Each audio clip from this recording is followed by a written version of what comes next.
देखिए, ईरान पर फिर से हमले की खबर है। दक्षिणी ईरान में एक बार फिर धमाकों की गूंज सुनाई दे रही है। ईरानी मीडिया के मुताबिक बुशहर के बाहरी इलाके में एक सैन्य मुख्यालय प्रोजेक्टाइल की चपेट में आया है, जबकि आपको बता दें कि कोनारक के नौसैनिक सैन्य क्षेत्र पर 2 चरणों में लड़ाकू विमानों से हमला किए जाने का दावा किया गया है।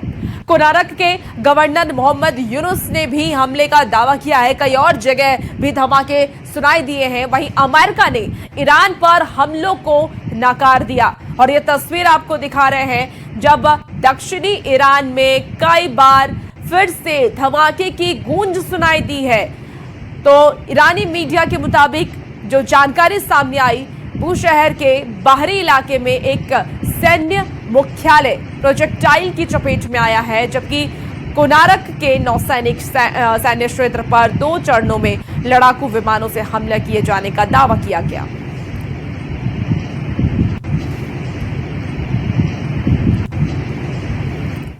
देखिए, ईरान और अमेरिका के बीच टेंशन का ग्राफ अब बढ़ता नजर आ रहा है। लगातार 2 दिन अमेरिका ने ईरान पर हमले किए। मीडिया रिपोर्ट के मुताबिक अमेरिका के ईरान पर किए हमले में 14 लोगों की मौत हो गई है, जबकि 78 लोग घायल हुए हैं। मीडिया रिपोर्ट में यह भी कहा गया है कि अमेरिका ने तेहरान मशहद रेलवे लाइन समेत अहवाज और बुशहर, बदर अब्बास, अबू मूसा द्वीप और सिरीक, कोनारक और चाबहार में कई ठिकानों को निशाना बनाया।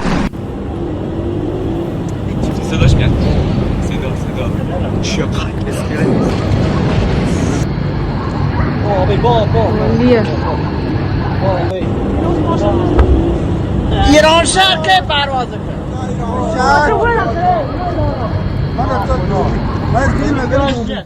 तो हॉर्मुज़ में टैंकर पर हमले के बाद कतर ने बड़ा फैसला लिया है। दुनिया के सबसे बड़े एलएनजी गैस प्लांट की क्षमता बढ़ाने की योजना फिलहाल रोक दी गई है। सुरक्षा को देखते हुए रास लाफान प्लांट में सिर्फ जरूरी काम जारी रहेगा और अगले कुछ दिनों तक काम जो है वो जारी रहने वाला है, लेकिन कम जहाज वहां पहुंचने वाले हैं। माना यह भी जा रहा है कि अमेरिका ईरान तनाव और खाड़ी में लगातार बढ़ रहे हमलों का असर अब वैश्विक ऊर्जा कारोबार पर भी दिखने लगा है। अगर हालात नहीं सुधरे तो दुनिया में गैस की सप्लाई और कीमतों पर भी इसका बड़ा असर पड़ सकता है।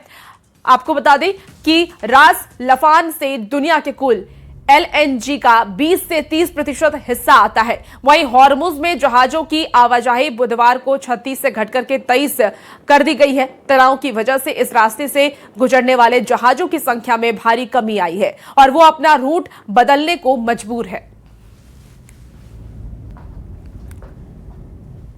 देखिए, ईरान के सुप्रीम लीडर अली खामेनेई को दफन कर दिया गया है, लेकिन ईरान और अमेरिका के बीच तनाव चरम पर है। पूरे मिडिल ईस्ट में अमेरिका ने अपने अड्डे पर हाई अलर्ट कर दिया है। इधर ट्रंप ने भी यह दावा किया है कि ईरान उन्हें जान से मारने की कोशिश में जुट गया है। ट्रंप ने खुद यह खुलासा किया कि ईरान की किल लिस्ट में वो नंबर 1 पर है।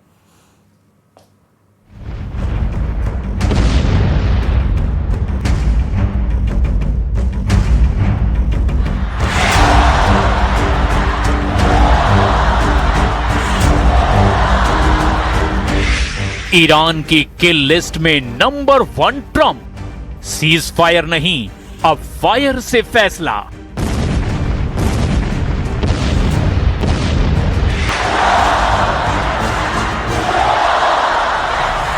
तुर्की की राजधानी अंकारा में नेटो समिट चल रही थी। पूरी दुनिया के पत्रकार अमेरिकी राष्ट्रपति डोनाल्ड ट्रंप को घेरे खड़े थे। तभी ट्रंप ने माइक संभाला और एक ऐसा बयान दिया जिसने पूरी दुनिया की खुफिया एजेंसियों के होश उड़ाकर रख दिए। ट्रंप ने कैमरे के सामने सीधे कहा, ईरान मुझे जान से मारना चाहता है। मैं उसकी किल लिस्ट में नंबर 1 पर हूं।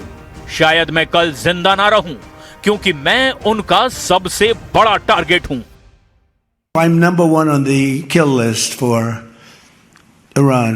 They're lovely people. I'm number 1. So I don't know. I can't tell you that, but I don't really care because I'm doing my job and I'm doing it, I hope, better than anybody's ever done it, because we have a country that's hot and really, really successful. But I mention it only because it's on the list. पिछले 45 घंटों से America और Iran के बीच चल रहा महायुद्ध अब एक बेहद व्यक्तिगत और खतरनाक मोड़ पर आ चुका है। एक तरफ ईरान के पवित्र शहर मशहद में लाखों ईरानियों की भीड़ के बीच सुप्रीम लीडर अली खामनेई को दफन कर दिया गया, तो दूसरी तरफ तेहरान की सड़कों से लेकर IRGC के बंकरों तक सिर्फ एक ही नारा गूंज रहा है।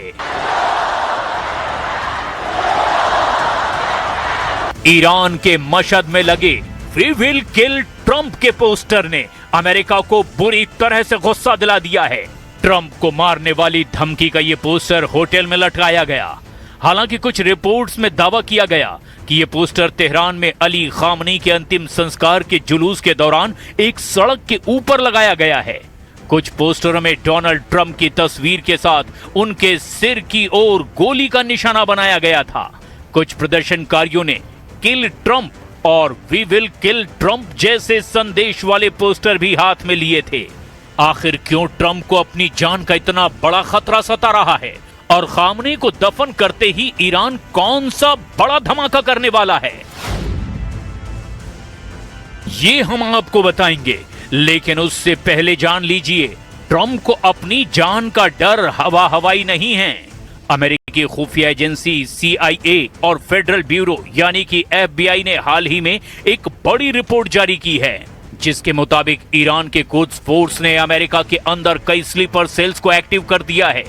ईरान साल 2020 में मारे गए अपने जनरल कासिम सुलेमानी और इसी साल 28 फरवरी को मारे गए सर्वोच्च नेता अयतुल्लाह अली खामनेई की मौत का सीधा जिम्मेदार डोनाल्ड ट्रंप को मानता है। ईरान के सरकारी वकीलों ने ट्रंप के खिलाफ डेथ वारंट तक जारी कर रखा है। और अब जब अमेरिका ने पिछले 48 घंटों में ईरान पर 170 से ज्यादा मिसाइलें दाग दी हैं, तो ट्रंप को अपनी जान का खतरा और ज्यादा सताने लगा है।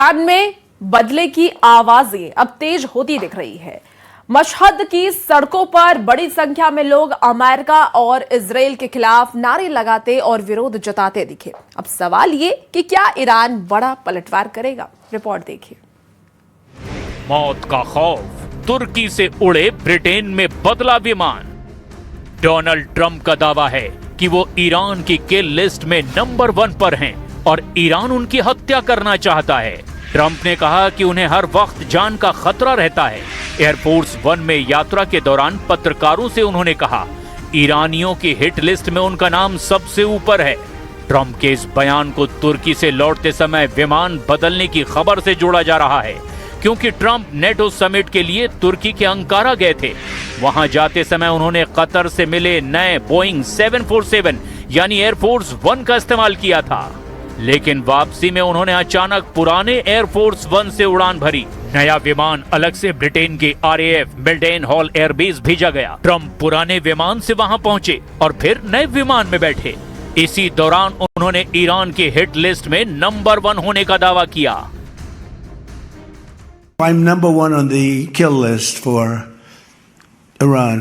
They're lovely people. I'm number 1. So I don't know. I can't tell you that, but I don't really care because I'm doing my job and I'm doing it, I hope, better than anybody's ever done it, because we have a country that's hot and really, really successful. But I mention it only because it's on the list.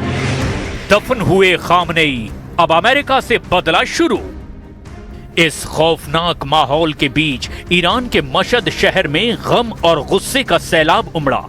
9 जुलाई 2026 को Iran के सबसे ताकतवर नेता रहे Ayatollah Ali Khamenei को सुपुर्दे खाक कर दिया गया। ये कोई आम जनाजा नहीं है। पिछले 6 दिनों से खामनेई के ताबूत को तेहरान, कोम और इराक के नजफ करबला घुमाया गया और फिर उनके गृहनगर मशहद में अंतिम संस्कार किया गया। लाखों की भीड़ और जनाजे को चूमने की मची होड़ की तस्वीरों ने हैरान कर दिया।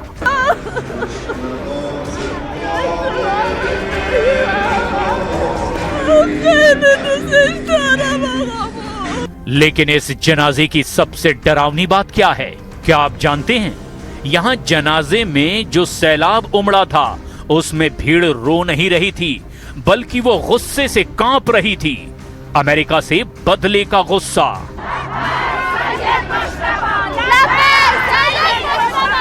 मशहद की सड़कों पर लाखों लोगों के हाथों में डोनाल्ड ट्रंप और इजरायली प्रधानमंत्री के पुतले थे, जिनसे बदला लेने की कस्में खाई जा रही थी। ईरानी जनता के हाथों में बड़े बड़े बैनर थे जिन पर लिखा था आंख के बदले आंख। ईरान ने साफ कर दिया कि ये 6 दिनों का शोक सिर्फ एक शांति थी। असली तूफान तो खामनेई की मिट्टी होने के बाद शुरू हो चुका है।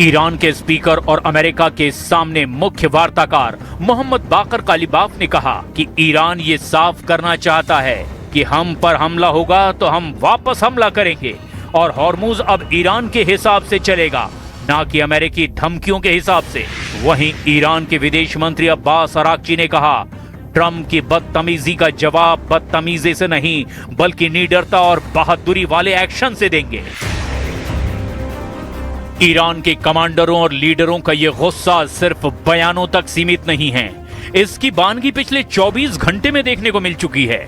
ईरान के इस्लामिक रिवोल्यूशनरी गार्ड्स ने कतर के अल उदैद एयरबेस, बहरीन में मौजूद अमेरिकी नौसेना के 5वें बेड़े के मुख्यालय और कुवैत के कैंप एरिजन पर एक साथ 85 से ज्यादा ड्रोन और बैलिस्टिक मिसाइलें दाग दी है। जॉर्डन पर भी हमले शुरू हो चुके हैं। कुवैत और बहरीन में मिसाइल डिफेंस सिस्टम के सायरन गूंज उठे हैं। ईरान के सैन्य कमांडरों ने अब खुली चुनौती दे दी है कि जो भी खाड़ी देश अमेरिका को अपनी जमीन का इस्तेमाल करने देगा, ईरान उसकी धरती को चमचान बना देगा। अमेरिका ने ईरान की घेराबंदी करने के लिए उसके रेलवे ब्रिज उड़ा दिए, उसके खाद्य तेल डिपो को तबाह कर दिया। लेकिन ईरान के IRGC चीफ ने कहा, तुम हमारे पुल उड़ा सकते हो लेकिन हमारी उन मिसाइलों का रास्ता नहीं रोक सकते जो सीधे वॉशिंगटन और तेल अवीव की तरफ जा सकती हैं। पेंटागन की खुफिया रिपोर्ट कहती है कि ईरान एक मैसिव सुसाइड ड्रोन अटैक की प्लानिंग कर रहा है जो सीधे इजराइल और खाड़ी में मौजूद अमेरिकी ठिकानों को टारगेट करेगा। ट्रंप ने इससे पहले ईरान को धोखेबाज कहा था। इतिहास गवाह है, जब भी कोई देश अपने किसी बड़े धार्मिक और राजनीतिक नेता को खो देता है तो वो किसी भी हद तक जा सकता है। ईरान इस वक्त बदले की आग में अंधा हो चुका है। ट्रंप का ये कहना कि मैं उनकी किल लिस्ट में नंबर 1 पर हूं, ये दिखाता है कि व्हाइट हाउस के भीतर इस वक्त कितना बड़ा डर और तनाव है। अमेरिकी सीक्रेट सर्विस ने ट्रंप की सुरक्षा को अभेद किले में तब्दील कर दिया है, लेकिन क्या वो ईरान के आत्मघाती दस्तों को रोक पाएंगे? मशहद में खामनेई की विदाई के साथ ही मिडल ईस्ट का काउंटडाउन शुरू हो चुका है।